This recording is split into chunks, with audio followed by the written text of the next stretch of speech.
Vamos a iniciar el tema de renta fija, que son obligaciones y bonos. Se llama renta fija porque de antemano sabes cuánto dinero se está prestando, cada cuánto te pagan intereses, que más adelante vamos a ver que se llama cupones, y la fecha exacta en que te van a devolver tu inversión inicial, es decir, la fecha de vencimiento. Seguramente has escuchado hablar de los bonos o obligaciones en el mundo de las inversiones, pero ¿sabías que en realidad funciona como un pagaré a gran escala? Te explico rápido cómo funciona. Imaginemos que una empresa necesita un proyecto masivo y requiere, por ejemplo, un préstamo de 100 millones de dólares. Como esa cantidad suele superar lo que un banco tradicional puede prestar, de forma simple, la deuda se democratiza. En lugar de buscar a un solo prestamista, ese cubo gigante de deuda se pasa por un filtro y se divide en miles de fragmentos idénticos. Cada uno de esos pequeños cubitos es una parte alícuota, es decir, una parte proporcional de la deuda total. Estos fragmentos se venden al público inversionista en forma de bonos o títulos de crédito.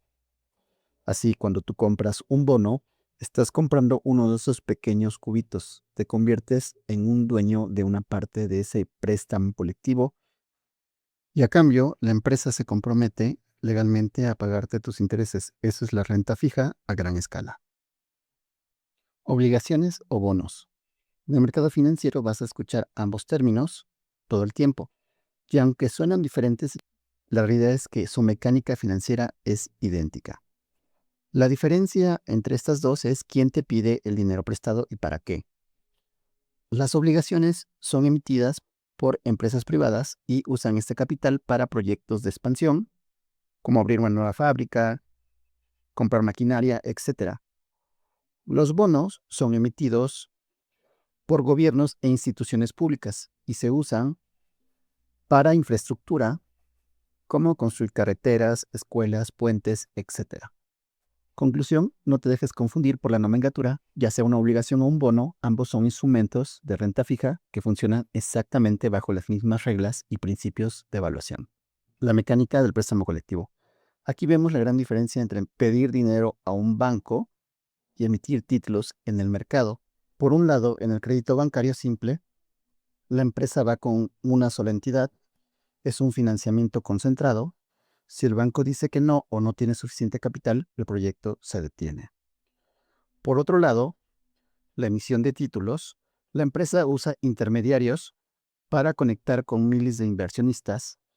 Cada persona aporta un poco, logrando un financiamiento distribuido a través de partes alícuotas. Al final, dividir el título permite captar dinero de muchísima gente, logrando metas de financiamiento gigantescas que serían imposibles de alcanzar con un solo banco. Pasamos ahora al motor económico, es decir, los incentivos que hacen que el mercado de bonos funcione. Para entenderlo fácil, piensa en esto como una relación de ganar-ganar. El emisor, que suele ser la empresa, y el inversionista o tenedor. Vayamos punto por punto. El objetivo: la empresa busca financiamiento a largo plazo para crecer, expandirse o pagar deudas. Por el otro lado, el inversionista lo que busca es colocar sus excedentes de capital para poner a trabajar su dinero en lugar de tenerlo quieto. Mecanismo: ¿cómo lo hacen? La empresa logra levantar capital a una tasa de interés más baja de lo que le cobraría un banco tradicional.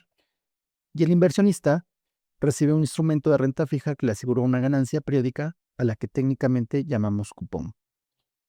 Perfil. Finalmente, en cuanto al compromiso, la empresa asume una obligación legal de pago, mientras que el inversionista acepta un riesgo moderado a cambio de retornos muy predecibles y estables. En resumen, uno consigue el dinero que necesita para crecer y el otro obtiene un rendimiento seguro por prestarlo. Ahora entenderemos el ecosistema del sistema primario.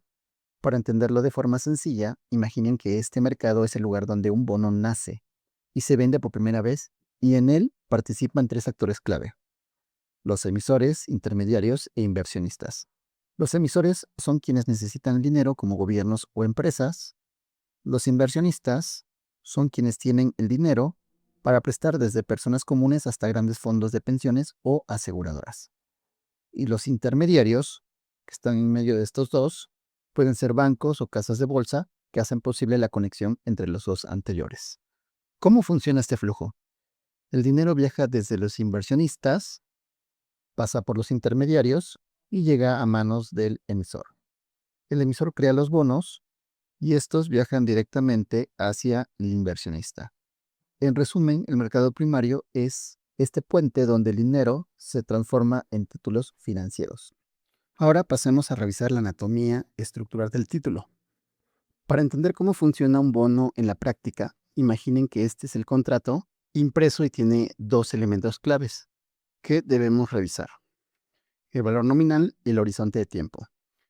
En valor nominal, que se representa con la letra M, como ven en el ejemplo de 1.000.000 de euros, es la cantidad exacta de dinero que la empresa pide prestada. Es el monto que el emisor se compromete a devolver completito cuando se acabe el tiempo. El horizonte de tiempo: todo préstamo tiene un inicio y un fin. La fecha de emisión: el día exacto en el que nace el bono y se entrega el dinero. Fecha de vencimiento: el día en que el contrato expira, la deuda se termina y el emisor regresa el valor nominal al inversionista. En pocas palabras, estos datos nos dicen cuánto dinero se está prestando y cuánto tiempo va a durar ese trato.